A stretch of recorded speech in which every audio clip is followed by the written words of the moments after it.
All right, budget discussion. I did print out some copies Thank for you for you. letting us come. My pleasure. Ladies, thanks. thank you for Thanks. coming. Did you have all?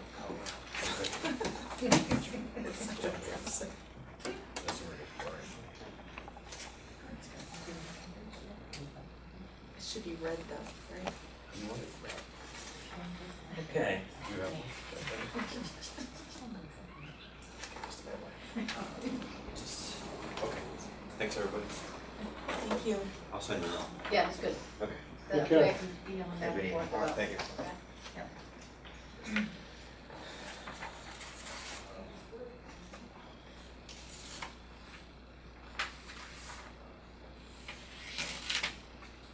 Okay.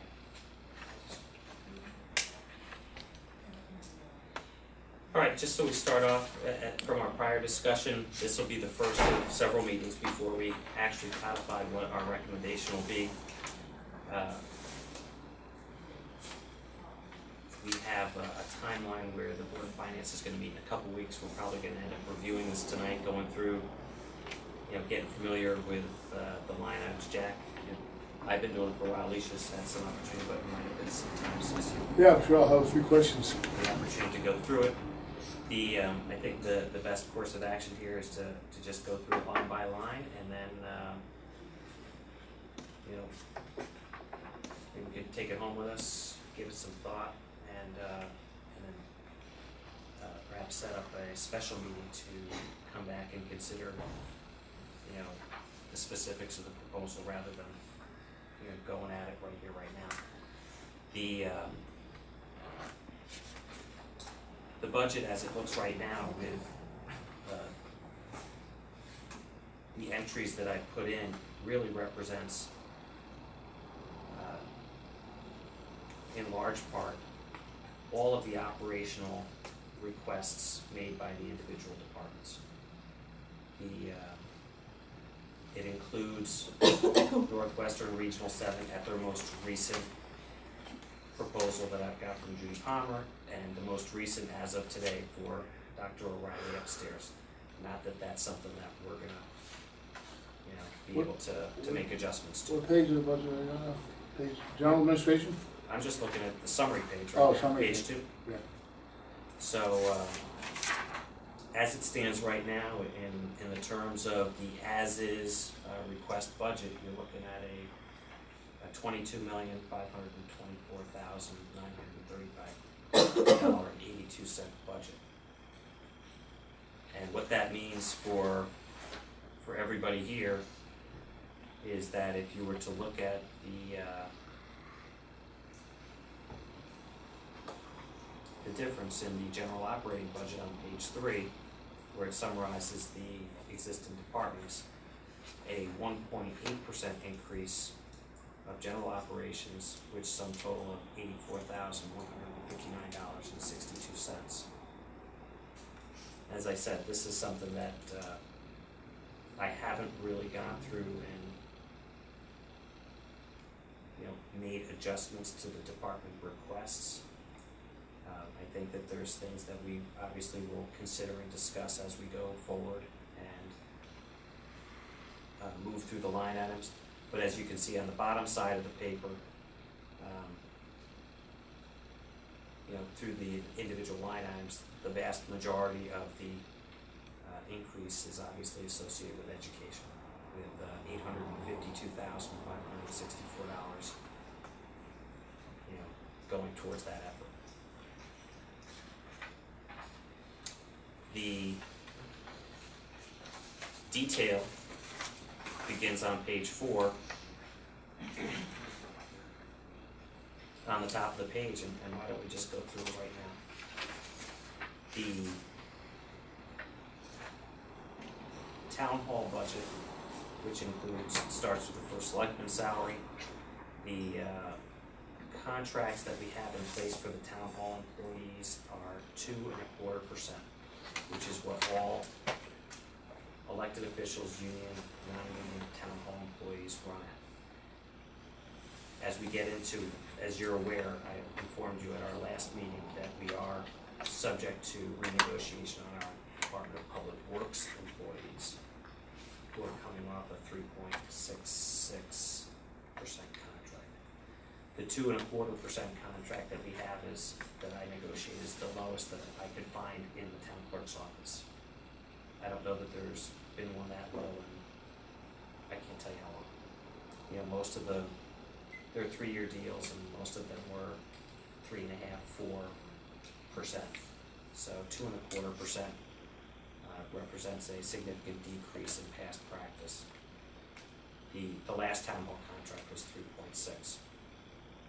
And I'll remind you, last year that no elected official had any raise. So, first selectman's salary would go from $65,309 to $66,779 as outlined based on that 2.25%. The second line item, the senior bookkeeper salary, which is a collective bargaining position, would go from $48,025 to $49,105.56. The bookkeeper's assistant would increase from $12,573. I'm not gonna refer back to everyone, but Yeah. you can see the we first can see 4 that. positions. That would be a long night if I went through them. And anybody's, yeah, everyone has one, so. Again, the administrative assistant position, sitting next to me, is not a union position but does follow that practice. And then you have overtime and substitutes. The overtime and substitutes being when some of our town hall employees work OT beyond the 35-hour standard work week, like you see Mrs. Hayward is here tonight. This is not usually part of the daily duties. Mrs. Whitty goes to board of finance meetings, things of that nature.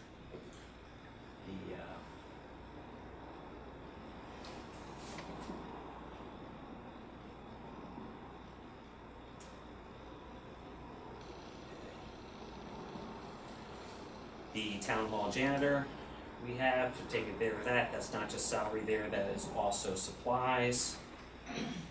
Administrative expenses in that line item you have also includes paper, newspaper subscriptions, office supplies, things of that nature.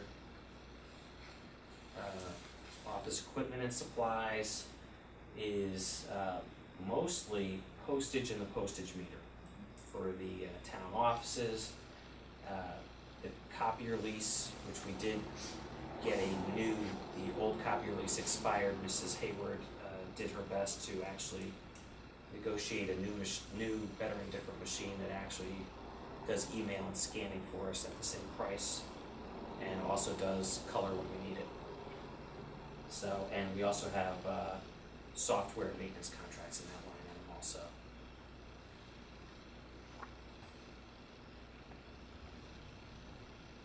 Then you can see the communication expense, and I can see. Yeah, I don't know why that didn't print.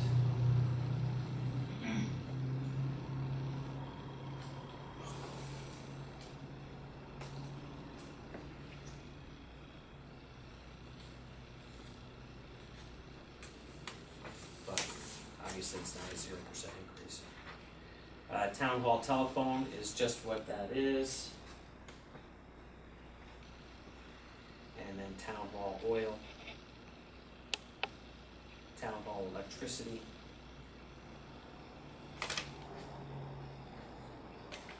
Which I am in the process of dealing with CCM, the Connecticut Conference of Municipalities, to consider changing our suppliers of all of our electrical service providers. We do have a recommendation that's in place from our Conservation Commission to try to meet the 20% clean energy provision by 2010. Don't know that we're quite there yet, but I have them researching the possibility of a different supplier that might provide us a different rate to save a little money there.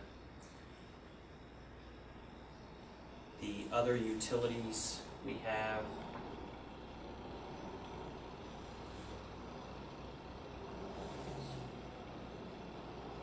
yeah, it includes trash, the water and sewer for town hall. We don't get a free ride on that. Town hall interior, exterior maintenance.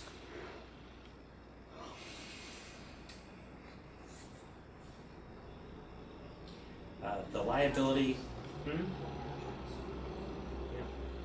The liability and the workers' compensation, is not finalized yet. And if you had a color like Alicia does, you can highlight that yellow.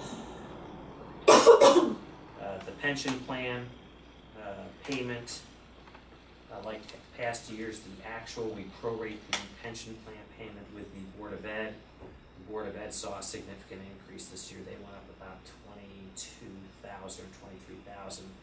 Ours went, I believe, from 102 to 106. But there are other issues there with GASB reporting, legal fees for plan reinstatement, and individual requests for valuations and benefit analysis there. So when you do 106, I think last year we budgeted $10,000 to $15,000 over the actual on the plan submission. Longevity pay is a contractual analysis for a matter of time and what the union employees have. FICA, still getting around that one. And then we have health insurance. Health insurance, we negotiated a contract that changed the benefits for our town hall employees. We forecasted, I think, I told people that we saved roughly $80,000. The savings are roughly $80,000. You're dealing with a situation here where you have $35,000 in COLA over last year's rates when we renegotiated the contract. Plus you have one new person onto the plan that was not on the plan in last year. So that's another $25,000. So when you look at the $33,000 reduction, and it's not often that you see a healthcare line item going in the down direction. So thankfully we got that going in the right direction. Town attorney and town engineer. Right now we have, obviously we had Attorney Horvath here last year. We have Attorney Michelle that does our labor law, who's going to negotiate the contract with us for the DPW. And then the engineer goes for things like some of the grant work that we're working on right now. We have CDM doing some engineering for some of this stuff where we, sometimes when you're doing grants, there's certain agencies that allow you to work in the grants, certainly where you have to fund the engineering. So in some cases we are paying, like in this budget year, we're paying CDM Smith $10,000 to $15,000 without a grant, which is in kind. As we go further down, we have the tax collector salary, again, going up by 2.25%. Her assistant, Mrs. Ventry, their data processing, which is their quality data that they also, which is a software that also that Beth, the assessor, uses that helps them do their billing. Then you have their supplies and expenses. Mail out a lot of bills. And they wanted to put in an asterisk on this collection expense. And they will probably be coming to see us next month. In the current atmosphere, they are taking a more proactive approach to collection. They had a tax sale a few months ago where there were 4 properties put on How did that go? They selling one? three of the 4 properties were sold, one was not. One was like a road to a subdivision, so Right. it really wasn't, but they had a house on East Cotton Hill, I believe, way up the back, which is a ranch that there was federal tax lien, all kinds of tax liens on it. So that one hasn't even actually transferred yet, because I think there's a 3-month, or there's a 6-month on the federal. There's rights to reclaim, and people when you go through there, so. There was another one, a building lot on Winchester Road that was also transferred and sold, but a 4th lot did not. Nobody came forward and bid on that. There are several properties on the list.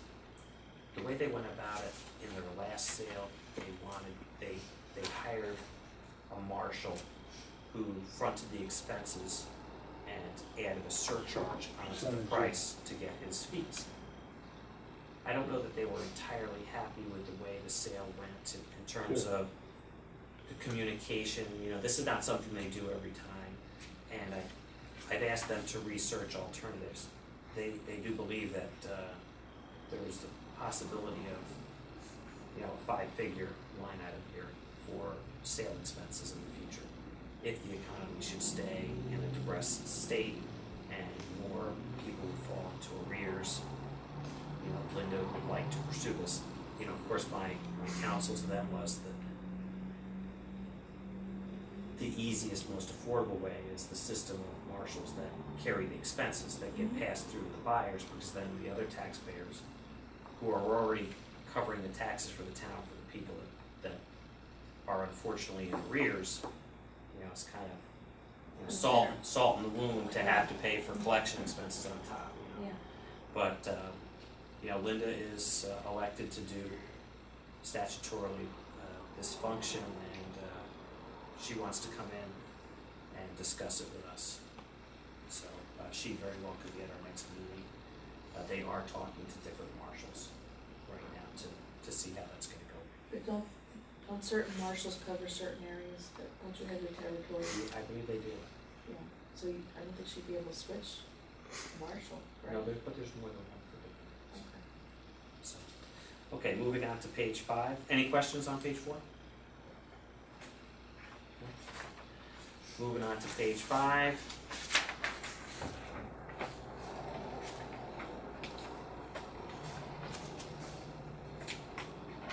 You've got, again, a collective bargaining position, 2 in a row actually, with our assessor's office. And I would just tell you that while the assessor's clerk shows as the assessor's clerk, Laura has been providing support services in the building department, which is where she was many moons ago, back in her prior life. So she does help out there. Assessor data processing, you have, again, the quality data and the interlinking of the billing and assessment formulas that then get passed through, so they both use the same. We do have some vision appraisal, although we've gone away from the vision appraisal in favor of the Neo-Geo, Brian is the name. And he does the New Hartford GIS site now, where not only can you go to get your assessor's card, but you can also get the assessor's maps in different layers. So it offers more than what the vision appraisal was for basically the same price, so there was really no sense in covering them both. So after Beth and I talked about it, we said, why are we supporting 2 websites when it's clear which one offers the most bang for the buck? So we went away from not that we're going away from vision appraisal, they do our revaluation services and have done that in the past, and I think they have an honest shot at getting the next job. But bottom line is that the Neo Geo is the new website of choice. As we go down into probate supplies, obviously we don't have Skip here at Town Hall anymore. As you can see, last year's budget we regionalized to save money, and what happened? The state's best intentions caused us to go up by $2,000. So this is atypical of most of the regionalized outfits where they go on population. These guys go on grand list, so they have to go through that whole thing with all the assessors in the areas of who's got what grand list growth and things like that. So we don't have a firm number on what that'll be yet, so that's still hanging out there. But obviously we'll get back to you on that one, and we'll keep an eye on it. We're hoping that it remains stable, considering they got a sizable increase last year. Election workers and supplies. This goes for all of our registrars downstairs, plus all of our poll workers for all the brands. Don't forget, we have a presidential election, so you have to increase the opportunity for primaries and things like that. So you're seeing a big time increase because you've got a lot of big elections, and there's no doubt that New Hartford comes out for the presidentials, and not that there's going to be a primary for the president, but there could be very likely on the other side, so. You know, this is their best estimate. The referenda, budget is basically for 2 possible votes, I believe is what they put in there. Board of Finance, as we go forward down the line, we have supplies, which is basically their minutes for the Board of Finance. You have, Penny was just here, recording secretary. Their audit, this is last year's rate, and I do have a call into King and King, who was their preferred auditor, was also at their last meeting, just to see if they've actually given Ben and the Board of Finance guys a specific figure or not, or whether they have that penciled in. And then the $1,000 is for the actual processing of all the printed reports. Further down, you have the town treasurer's salary. I did note that the $143 increase for Gordon was about 50 cents a day. He's doing I think he's worth it. he's doing so much more now because of the way the auditing procedure has, is that he's reviewing account by account now. It takes a lot of time. Yeah. So, to try to trace all these accounts, plus changing over from bank to bank. Mm-hmm. So, I think Gordon's had a good year in transitioning to Northwest Community Bank. Done a good job. Town clerk salary, this is obviously Donna's domain. We have Donna and Nancy downstairs, and then all of her supplies for record keeping.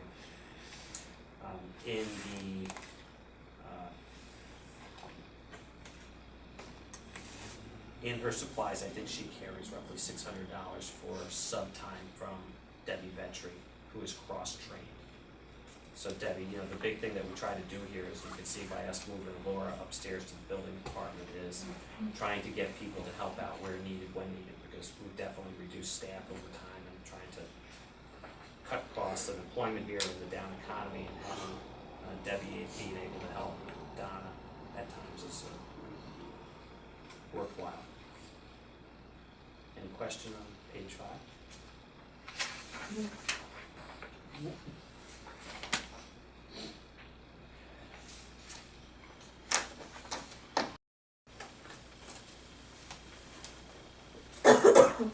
Page 6. This unfortunately is not under our domain. It goes to the boards of education, who are trying their best, and our local boards upstairs right now. Obviously trying to do the best they can. They are showing an increase of $223,790, which is Dr. Phil's latest third draft, I believe it was. The Region 7 assessment, and I think I've met with Judy Palmer 3 times already because she's so concerned about the budget. New Hartford is sending 19 more kids. Cumulatively, the 3 other towns are all losing 24. So when you see an 8% increase in spending, their budget first draft is really a 2.45% spending increase. That's what can happen when you have a significant population shift. We go from being 49.5%, you know, to 51 to 52% of the budget in 1 year. My question, Dan, is if we have less kids, do we need less teachers? You know, Well- maybe we should, no, You talking about Region we- 7 or local? if we have less lawns to mow, we need less lawnmowers. If we have less children, then maybe we need less teachers. But when you're really talking about a net decrease of 5 kids on 1,100. That's You small. know, 5 less. you're really, So it's just kind of, you're shifting shifting more of the cost from the other towns to us. Yeah. from them. And all I would tell you is that when you look at this process, if you were to go back into the line items to understand the predicament, if you were to look at the 2009-10 into the 2010-11, Yeah, we decreased. There are years when it has worked in our favor. Right. But That's not- the not difficult, by that much. but it's never, I know, it's never worked that much in our favor. It's tough. I looked at Judy and I said, Judy, I was on this board for 10 years, I understand the system, I know how it works. I understand, my son will be a 7th grader, he's one of the 19 that are going in. Sure. But you don't wanna reach in my pocket, I only have so much money. And that's what the taxpayers of town struggle with is the sum total. I know that she's very concerned about it. I know that she's working her hardest. I know that the Board of Ed members are trying their best. It's really one of those times that it's just a no-win situation where through, the pendulum slides in your favor sometimes and it goes against you in other times. Yeah. And there's nothing you can do to change the proration. Those prorations are done a year in advance. And when you go to the school, my memory serves me correctly, you start school in the end of August. I believe you have until October 1st by law to challenge it. So if you have a question on, whoever's going in there, it has to be done the year before. The changes, based on actual, I'm pretty sure that's the way the system works. And I know that they work hard to try to, make sure, because, nowadays with modern families, you have some kids that are living with, grandma, grandpa, and, could have some parent, single family parents where, that active duty, parents that are, people living with, larger family or whatever. I know that they're concerned about it, I know they're working on it. It's just a real difficult, big number. When you, met with them, did you remember what your surplus line item looked like? I'm not privy to that information anymore until they present it formally to the public. I think I have their budgets in my office. Okay. So I'm just if you want to curious. know what it is, I have them in my office now. I don't have them here. And I have the summary budget in my budget file. Yeah, the summary. So, You'll see and that's that. where you'll find it on Yeah. that back page of the Yeah. revenue. So, anyway, this is not something we could do. We all love our kids. We all want them to have the best of everything. It's just one of those things where it's a difficult Yeah, situation. and I could see why Judy would be concerned because, the voters out there are gonna look at that and just say that's just way too much. Not give it as much in-depth analysis as we do to understand what makes that number. And, yeah, I consider that to be in danger, of not passing. It is. I think she knows it's a tough spot to be in. A lot of people don't take the time to go to the meetings. They don't have the time, and they don't understand the proportional Yeah. billing system, how the different kids come and go. They understand what their taxes are, and they understand what their family budgets are, and they understand what the economy is. And they understand what that means to change it in such a dramatic fashion. I'm hopeful that they'll work hard to try to find a solution, as we will. So, let's move on to 7, which is our public safety line item. As you can see just by looking at the summary here, not many of the line items change.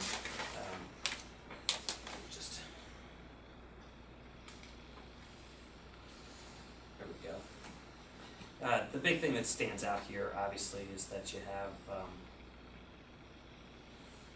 a big change in the state trooper line item. Once again, we have 2 troopers that work for us. Both are very good, but we are now dealing with the second year in a row where they have seen union scale step increases they've jumped through a seniority level where we dealt with the other Yeah, you replaced a Officer. person who was a higher level or something. That's right. And now our existing trooper that was here before him has jumped through that same level. So these are guys that have been in, for 12, 13, 14 years that have waited. And if you recall, which Alicia pointed out, is, obviously you're looking at state employees that did not agree to the wage freezes that were proposed. The police, So they get it. so they are getting increases and some quite sizable. So out of everything, you know, you have our two constables that are getting the 2.25. Again, they dovetail off of what the existing town hall contract is. That's the past practice, it's been this way for years and years and years. But to have them at some level, and you can see the vehicle operating expense is contractual with the state trooper contract, okay?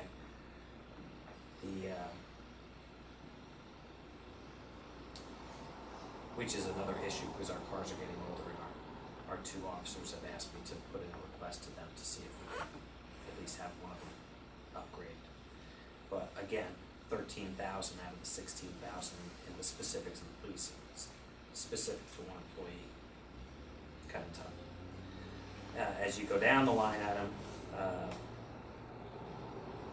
local emergency planning is our emergency management director, Jim Farkas, who is in the process of transitioning, so we could have a turnover in that position. LCD, bills on population, the following line item. Obviously, our census has come out and we've seen an increase on population. Paramedic Intercept, this is the Campion service that aids and assists our New Hartford Volunteer Ambulance. As you can see, if you look left of the line item, they have worked the same contract flat for 3 years. This is not a hard number, but when I talked to their administrator today, he said he's not, well, actually I talked to him yesterday, excuse me. They're not gonna agree to freeze it for a 4th year, the fuel is just killing them. So, I penciled in 3.5%, just because I know it's going up. Didn't we used to use Vintech? As the interest, so. Vintech did provide Fine. services to You want to be volunteering? our volunteer ambulance, and they changed Yeah, yeah. several years Yeah, ago. yeah, that's fine. So the new group is called Intercept, Paramedic Intercept. Well, it's run through Campion. Oh, yeah, Jeff, And yeah, they- familiar, yeah. They have Torrington and Waterbury. Yeah. They're a big outfit. Oh, they're very good, yeah, really. So you can see the entirety, and then the Ambulance Association, which I have an email out, you can see over the past two budget years, they've seen adjustments. There's been changes, this has been well documented in the past years about how the insurance laws have changed, and the Ambulance Association is now billing direct, and they have revenue that comes into them. So we've been trying to work with them to find a happy medium, and we've adjusted them down, obviously, from 121,000 when I first got here, down to 75,000. They're usually later to the table with requests than most. So that is not a hard number yet either. So I think we've got 4 or 5. Any questions on public safety?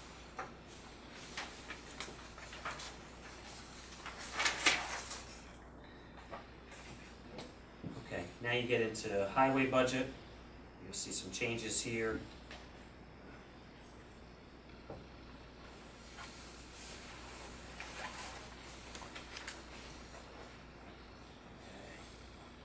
The difference at the top, the highway budget, I asked Annie to pencil in a 3% projected contract as a placeholder until we have our negotiations complete.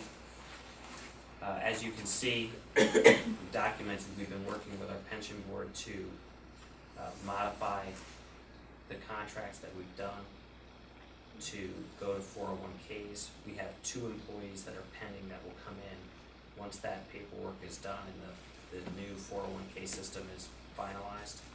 So they will come in at a lower rate than what the past employees have been paid. So even though they're looking at a 3% increase, the net effect should be 0. The overtime we're projecting to remain flat. And then you get into the supplies. When you look at the supply line items, some of these line items are a little bit low over time, when you look at the highway supplies line item, for example, the 3-year rolling average there is, sensitive. Yeah, we're budgeting 45,000, the 3-year rolling average has been 64. And I think you gotta start making some moves to modify the line items to try to kind of reflect actual the best you can.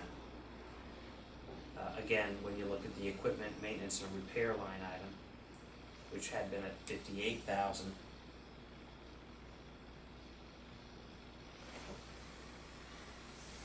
Oh, excuse me, I just misspoke. The 3-year rolling average for the highway was 50, did I say 59 or 64?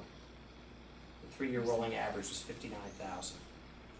On the highway supplies, we're at 45, so I think you gotta start moving that up. Unlike the equipment maintenance and repair line item, where the 3-year rolling average has been 77. So that's why I made a stronger move to move that up, to get it closer to actual. You know, obviously in our capital request, we do have, that we considered last meeting, we have a proposal that's pending for a new DPW truck. You know, we have, the older truck, I believe, is a 94, and then we have a 97, our 2 oldest trucks. There's no guarantee that that will make it through, and I think you're seeing higher maintenance costs based on older equipment. But that's, you know, if we have to make it do, we'll have to make it do. I mean, this is what happens when times get tough. So we do have a request that I think is appropriate, but when you look at the gas, grease, and oil line item, the rolling average has been 64,820.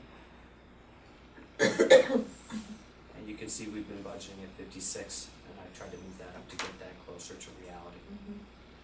The highway telephone, I think it's running about $1,800, so it's pretty close to actual. Heating oil, the 3-year rolling average was about 9,000. Got it in at 10. Again, you know, fuel oil, gas is going up. While it's the 3-year average is low, that's something I don't want to be caught on. Garage electric, the 3-year rolling average is pretty close, right under 8,000. I thought it was 7,805. Tree removal, you know, obviously we're in a bad year. The 3-year rolling average is 23,000, and we're blowing that out. We're at 26,000 right now. We were before we hired the guy for yesterday. We were about 5,000 over budget. It's got to be done. I mean, there's just no way around it. Road maintenance and engineering. It's unusual because the audit treats these as a singular line item. This department, this phase of the budget, and you'll find that it's pretty close. I think the one thing that it was about 5,000 under, and the contracted service line item was the one thing that I thought we could address. There's several of the contracted service things that never seems to be appropriately budgeted. The biggest thing around here is the aging infrastructure of our guardrails. I mean, I think we do the chip seal and the crack sealing and all that stuff well, and we have that under control. But in terms of guardrail replacement, line painting, herbicide application every few years for the sides of the roads where it gets really grown up. I haven't done any since I've been here, but that's $3,000 a shot. You know, the line painting is $2,000 a shot. You know, guardrails, you could eat up $3,000 to $4,000 to $5,000 very quickly, especially on the metal ones. You know, that we know that the 80-foot section that we saw on West Hill Road was $3,500. We have a 100-foot section on Cedar Road. Most of them, the repairs are billed to people that damage them, but a lot of the wooden guardrail systems are just falling down in certain areas. Then you have sand and salt, which we're projecting to, you know, remain level. I did a pretty much a thing on that last year where it showed that we had been spending $150,000, 75 and 75 for years. Of course, this year we're in a situation where, you know, hopefully hopefully that's gonna, I know it's gonna snow next day or so, but we've been faring pretty well here, so it's kind of making up for things. So you're happy with the type of material that you purchased? Cause I know Morgan would like something different. But that's a state employee. It's funny that you should ask. I have an ongoing email thread with Doug another. Hume? No, I talked with Doug Hughes about ice be gone or magic salt and the possibility of using and the potential for savings for transitioning to a non-sand material. In the current, just so you know, there is no instant changeover, because right now we have a state contract where we have a guaranteed purchase agreement. When we tell them that we will buy 1,000 tons of salt, of the rock salt that we buy, we don't have to guarantee you to buy 1,000 tons, which is what our contract is, but you have to buy a minimum of 500 tons. So we could back off of it, but then you have that material in stock. We don't have a long-term contract with sand to buy that locally. We have an existing DPW foreman that swears by the need for a gritty substance because of the topography and the roads that we have. And I've been having an ongoing email thread with a constituent who would like us to research further. I am open to doing it, but we do have a number of roads. We have people that call in, people that get stuck, that are calling for the trucks. Well, Come and sand me. Morgan does up in Cornwall, Mhm. and he uses the, I don't know what it is, but, you know, it's the liquid calcium, it's the, or I don't know if they use, the liquid calcium is the stripe application. That's right. And again, there's no immediate savings there, because then you gotta retrofit your trucks, okay? We did have those, and we have some of the old tanks, but they haven't been used in years. I don't know if they're good or not, but like anything, you know, do they work or not? I think it's something that we can consider, you know, and it is topical, it's, you know, like I say, you know, we really need to understand the potential for savings or not. The material is more expensive. It's not cheaper, it's more expensive. But you use less. But when you're using manual spreaders, you get one guy with a heavy control, Yeah, that's true. and then you're not That's using true. less. And that's hard to You know? control the people out in the field. That's right. I think that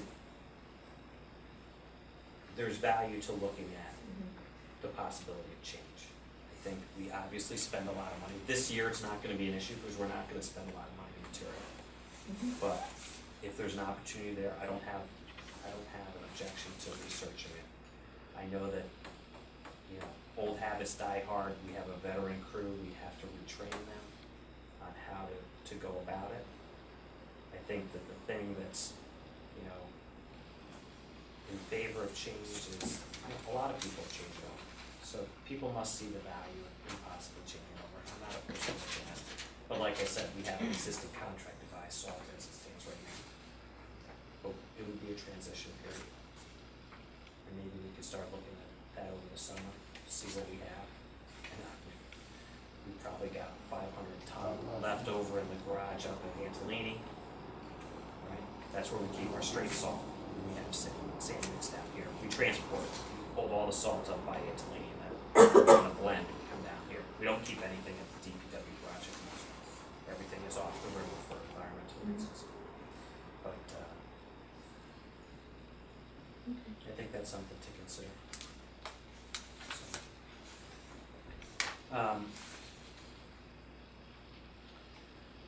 road sweeping and catch basin cleaning, like anything, you know, you can't just keep increasing line items with some element of adjustment. We do rent the catch basin cleaner from the Litchfield Hills Council at $60 an hour, I believe it is. And then we also have a fee-for-service enterprise, Weathersfield Sweeping, that comes in, that does some. We do usually use our own street sweeper unless it breaks down, and it is an older machine, so the occasion is that we'll bring one in, and we did use it last year. But I thought maybe we could back this off a little bit. Last year, there was pressure on the budget. I know that the cost of asphalt had increased 7 to 8% over the prior year's budget, but yet we had no money to increase, so we basically bought less. And trying to increase that line item the best we can. I know that it's difficult to support, you know, an $18,000 increase, but at some point you have to fight for the fight. And then our chip sealing, which has been doing well over the last 2 years, over 20 miles, done a great job on that. Any questions on the highway page? Jack? None. Okay, planning and development. Okay, so you have our building inspector. You can see again, he's an 18-hour-a-week guy on the side. He transitions to a shorter work week in the winter when we get slower, and then focuses more in the summertime on the building. You know, that's always been the way Paul was started in part-time, and now we've replaced him with John Porcelli. I don't know if you had a chance to meet him. Building supplies and expenses, these are code books and different things like that. There is a potential for a larger increase here if the state approves an update to the code. And what I'd like to do is try to do that in the present year if they do it. You know, at the end of the year, you know, if we can afford to do it, just so we don't. There's no guarantee because they haven't approved a code book in the last 3 revisions. They do it every 2 years and they still haven't accepted them. It's whenever you redo the code, it costs more to do electrical to your house. You know, you got the GFIs here and there, or receptacles every, you know, closer together. There's all different things there. So definitely a change, potential for change there. Zoning officer salary, which is Rista over land use. Rista's job is unlike the others in that she works night meetings for the 3 land use boards. She does her usual 35 hours a week, but she also is the enforcement agent for the 3 commissions, P&Z, Wetlands, and ZBA. So she attends those night meetings, and we have a deal where she gets paid beyond that, and there's time in transit if she goes home and then has to come back, things like that. So Planning and Development Secretary. This is a combination of a couple things. We have Stacy, who does recording minutes for P&Z, who is also coming in to kind of work in Town Hall to try to work with us here. We're trying to push more time to her and help and trying to cover it, as you can see, with a reduction in the zoning, legal, and professional fees, which is coming a little lower over the past few years. Most everything else there is unchanged.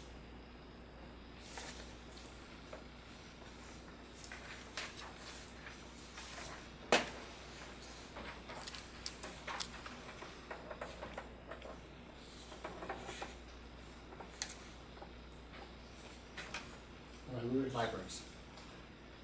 I'll have to admit that this is the only page where I made an adjustment to the as-is requests.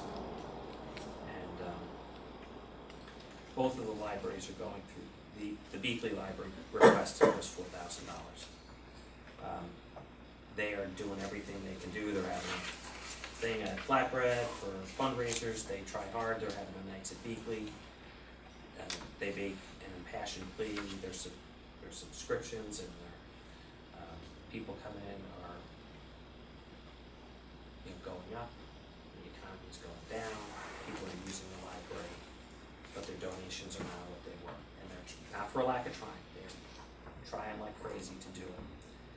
They also have issues with their software, which is not being supported anymore. That does their, you know, the books catalog. Well, the Bakerville Library is struggling with the same exact thing, and I think the software,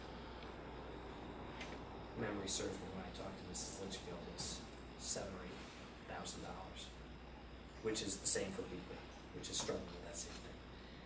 the Bakerville Library's request was much larger, and I just told us, really fundamentally, I couldn't.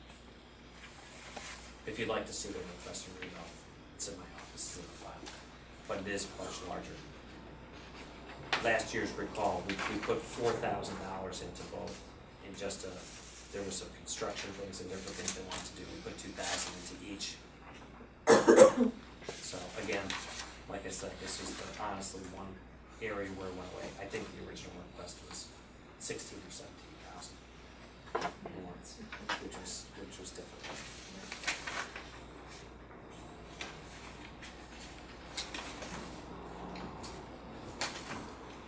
Next page is our health, sanitation, welfare page. Starts off with Farmington Valley Health District, again, another agency that bills based on population. So in that you have, obviously the census and the population of the town's grown, so you're seeing an increase that, looks like a lot, but it's based on actual numbers. Foothills Visiting Nurse is based on usage, the meals that not the meals I'm thinking about, Meals on Wheels down below. The number of visits they have. That's right, and they actually send us a nice breakdown, I didn't, but it's definitely usage based. yeah, I didn't know that they get a piece of the pie from municipalities. Mm-hmm. They do the Oh, foot yeah. clinics, they do blood pressure clinics, but with no charge, so that helps on them, yeah.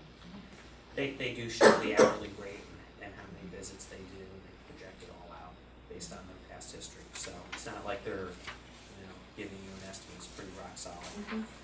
The next item on is RRDD, our friends Jim Hart up at the landfill. He has not yet approved his budget. His recommendation is that we pencil him in at stable, and he's trying his best to keep it that way. No promises, and I haven't talked to him in a couple weeks, but they're working on it. Again, down lower on it is Meals on Wheels, which is again based on usage, and then the municipal agent for the elderly, which we previously discussed. I don't know if that's where you want to put the asterisk for that $500 that we were talking Well, about. I don't know that I would increase it, I would just see what is being spent, and let's just see if there's any room, either in that line item or the senior center, other line item, to squeeze out Mhm. something that they need. I don't know that they would need something right away. I'm doing a focus group, that's gonna take some time. I don't know if they'll be ready to do a mailing next year, I don't know, but It's not gonna cover a mailing, I'm just telling you. yeah, it's The not. cheapest possible mailing you can do in this town is a postcard for $900. Yeah, I know. That's take it from somebody who's done postcards. And that's just the postage, Right? that's not the cost of the postcard No, itself. you gotta do the postcard yourself. I know. Yes. So, but before I do that, I would analyze what's been spent in those two line items first before I add something here, that's all. Okay, recreation. Dennis. What you can see here is that Dennis is basically holding everything pretty much stable. The one thing that he saw, other than his salary increase, obviously, is a second revision where he came down to talk about propane, and we've tried to move him up. Yeah, what's up with that? Why is Well, The part of that, actual yes, it's just the cost of, he's been covering it. that? Okay, But the actual usage is 5,500 to 6,000, and some of that is that little workshop that the DPW uses. mhm, I mean, the guys are doing park business and they're mowing the lawn, but Yeah. they have that little shop there with all the tools in it, and that is heated by propane. So, this, like I said, this is his actual request. No real changes made. and then increase their contracted services by $250. Yeah, We were arguing for that, or something, some relief. Cause that, I thought it was cause that, gonna come higher. There's the tendency to use more and more porta potties. Is that all that they asked for? Yeah.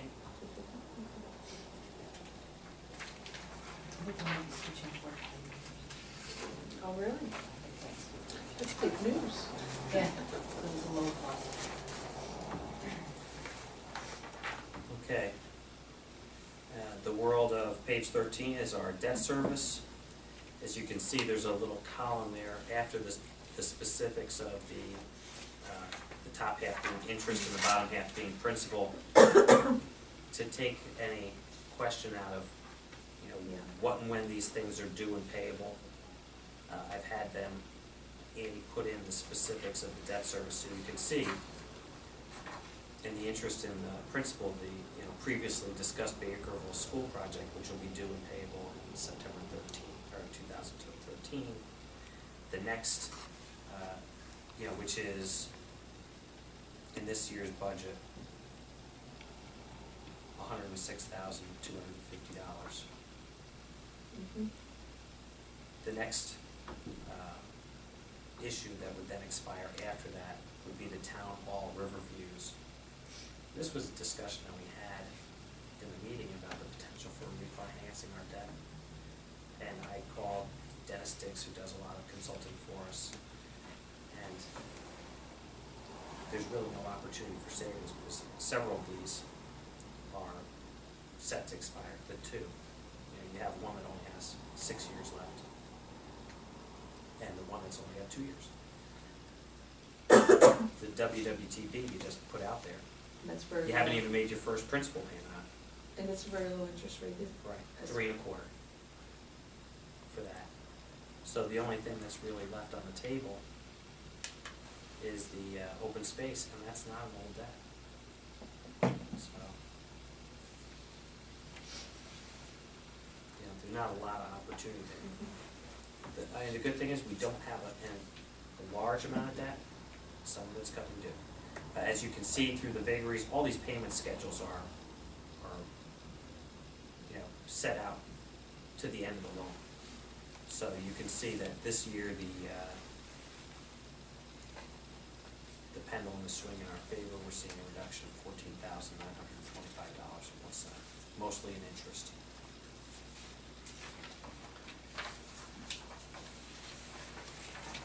Okay, commissions and other agencies.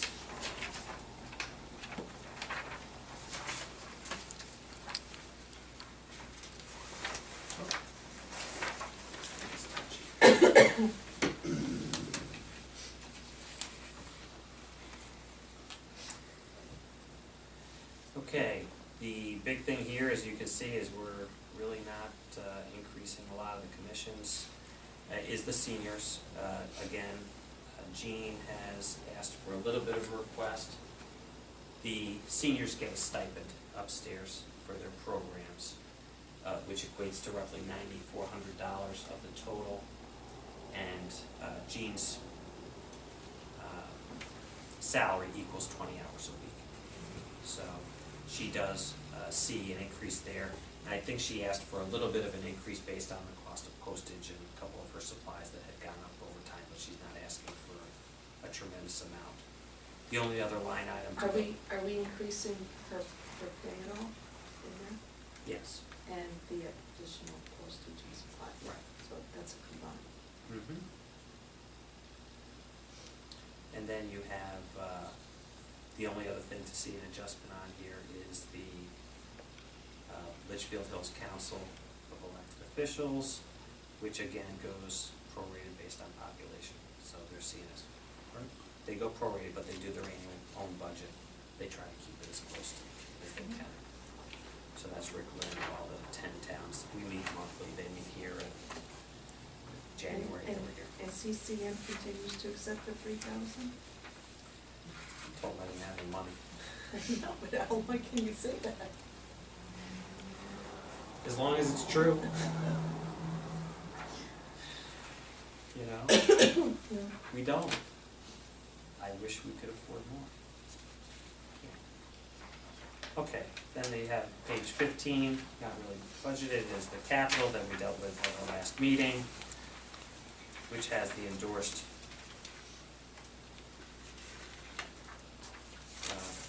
put into the spreadsheet that shows the last few years.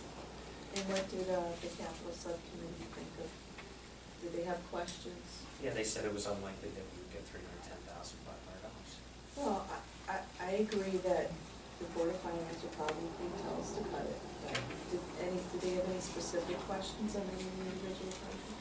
The majority of the conversation tonight dealt with the Board of Ed proposal, which I'll just tell you, as you can see here, in the penciled in second column, underneath the 310.5 is the flat line expenditure of what the Board of Ed got last year, was $84,000. Yeah, There, that was the second place, because I hadn't met with Steve and we hadn't gone through with it. And Dr. O'Reilly tends to make several changes to his budget. Well, their budget for capital was the answer 523? $526,000. 500. Yeah, that's, 26,000. I hear you, You're sitting, I'm glad you're sitting, still sitting. That's the doors and windows. okay? Which would have an opportunity for sub-state reimbursement.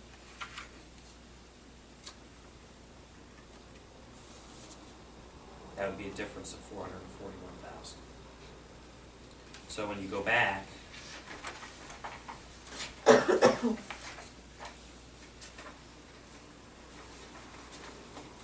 to that summary page, Just add that.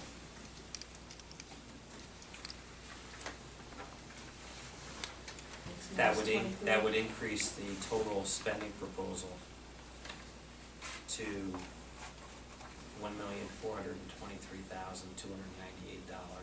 of which our general government budget would be $84,000. So, I think it was clear from the capital subcommittee's review is that that was a difficult number to work with, in that it's just a lot. It's not the project of the windows and doors is not worthy. We struggled with it all last year. To pay for it cash is very difficult, just because it's such a big project, coming in a year that is so difficult with the Region 7 challenge. You know, I imagine the board is upstairs right now working, because I know that their teacher's contract has a 0% increase this year. So they have some flexibility of the wants versus the needs, and the ability to affect change, because they have that teacher's contract that is going to help them this year. Well, it helps them, but they had that $100,000 jobs fund, and That's now they're right, getting rid of 100 it, so it just made it go up by 100,000. He transferred some sped, some special education teachers from that line item over to regular education, so that's an additional increase for that line item. But the $100,000 is an increase in regular education line. From the expiration of the rate. Yeah, I don't like the way they If budget that. if they had, I know, if they had an increase in the teacher's contract, then it would've been like $125,000, $150,000 increase, but we still have $100,000 increase because of what happened last year, because of how they allocated that grant. Well, this, I mean, the challenge that you can see when you look at that summary page,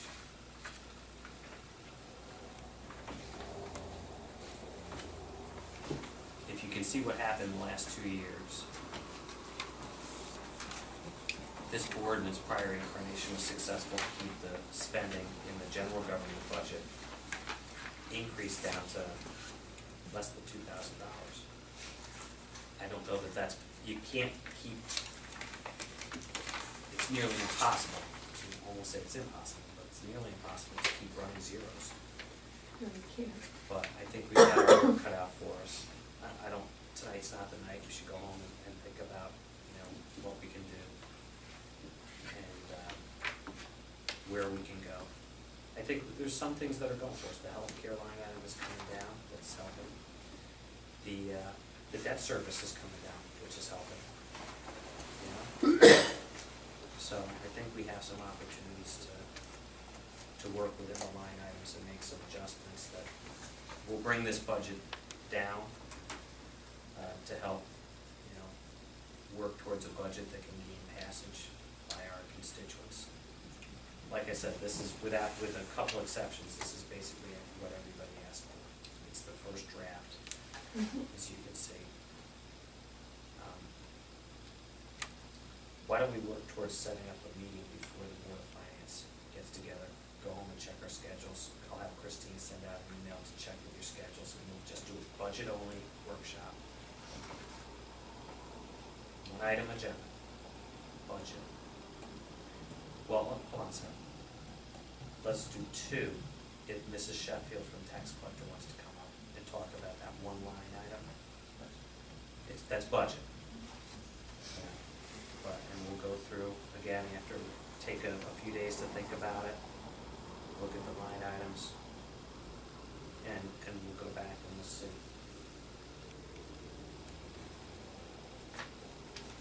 Okay.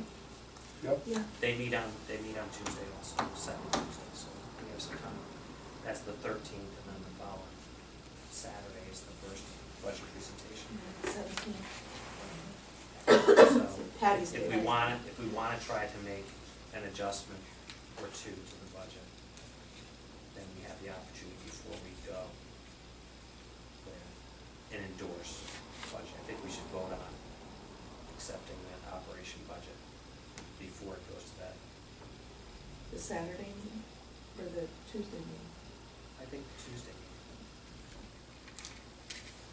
Right, Okay. so. Good? Absolutely.